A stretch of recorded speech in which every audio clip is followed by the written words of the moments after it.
Сәлем достар, менің каналыма қош келдіңіздер. Бүгін тауық етінен духовкада маринадтап тауық етін пісіреміз.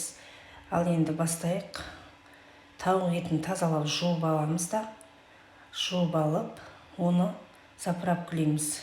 Енді ең алдымен ыдысымызды алып, оған тауық етін саламыз, жайлап, біртіндеп.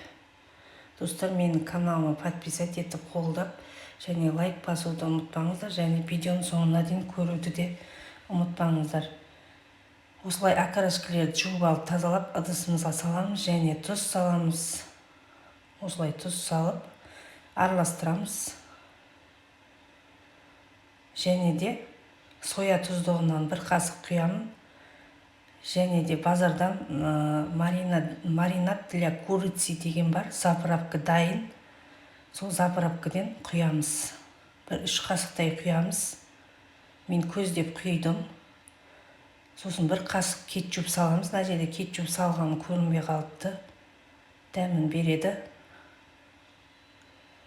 Осылай әбден араластырамыз да, тұз саламыз тағы да. Енді 2 сағат, 3 сағатқа қойып қою керек. Және де 6%-лық уксус құямын бір қасықтай.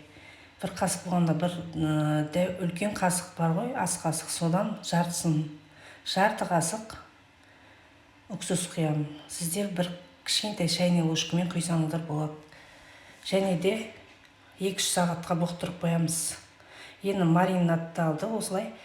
Енді дайын маринадталған тауық санын осылай духовканың ыдысына кеп 170 градуста 30 минутқа сабаламыз. Енді пісті тауық етіміз. Енді тәрілкемізге орналастырып жей беруге болады.